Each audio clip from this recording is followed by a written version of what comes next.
जय हिंद साथियों। मैं नरेंद्र चौधरी एकलव्य कोचिंग क्लासेस निमित जोधा के इस ऑनलाइन प्लेटफॉर्म पर आप सभी का स्वागत करता हूं।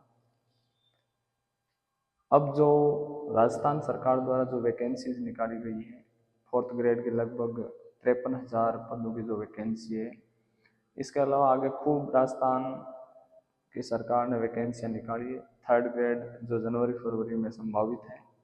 और इसके अलावा अगर हम बात करें तो जितनी भी राजस्थान की वैकेंसी है उसके लिए मैं आपके लिए स्पेशल लेकर आया हूँ। राजस्थान हिस्ट्री की क्लास हम ऑनलाइन प्लेटफॉर्म के माध्यम से आप सभी को प्रोवाइड कराएंगे और मैं आपको पढ़ाऊंगा राजस्थान हिस्ट्री। और राजस्थान हिस्ट्री में कौन कौन से टॉपिक लगते हैं उनकी हम चर्चा करेंगे। तो राजस्थान हिस्ट्री की अगर बात की जाए तो राजस्थान का जो इतिहास है उसमें कौन कौन से टॉपिक लगते हैं। तो अगर फर्स्ट टॉपिक की हम बात करें तो राजस्थान के इतिहास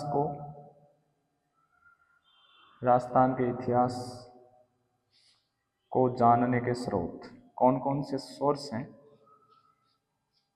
उनके बारे में सबसे पहले हम चर्चा करेंगे।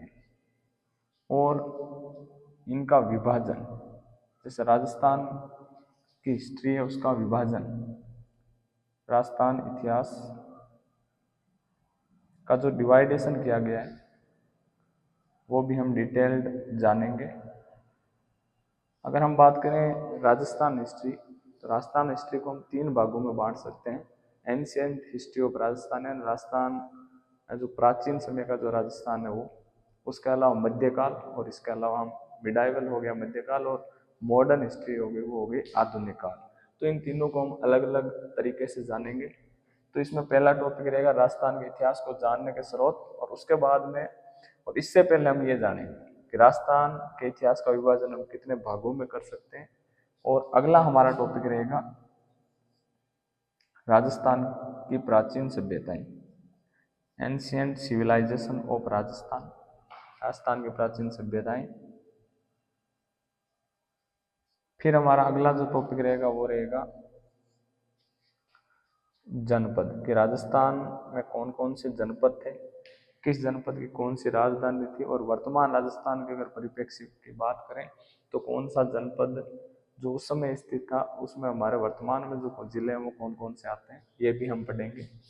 5 नंबर हमारा टॉपिक रहेगा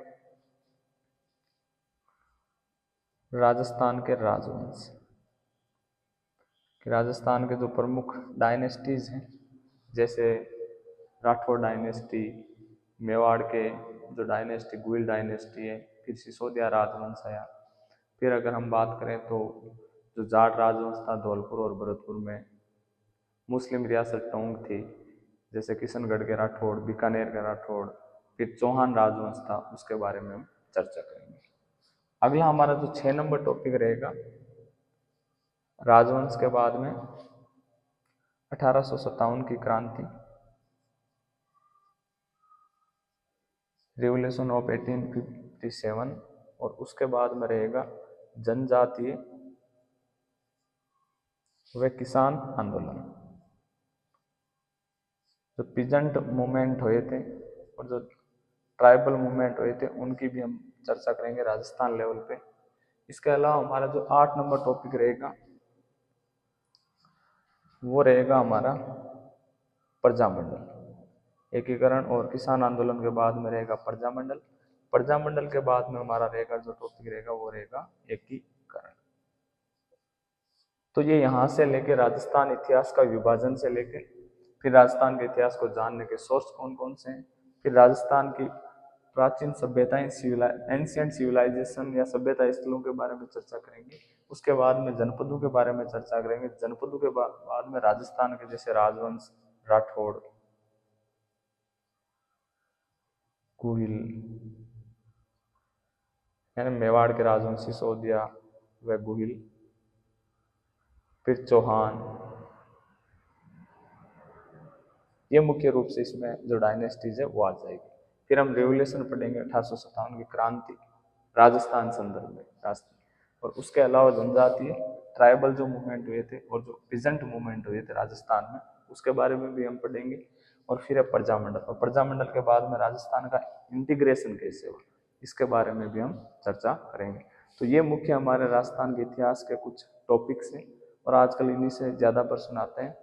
और अगर हम 9 या 10 टॉपिक है जिनको अगर हम सही ढंग से पढ़ लें तो राजस्थान हिस्ट्री में हमारे क्वेश्चन भी गलत है ना होने की संभावना रहेगी। और इनको जानने के बाद जब राजस्थान का इतिहास कंप्लीट हो जाएगा तो मैं आपको राजस्थान के आर्ट एंड कल्चर भी कराऊंगा।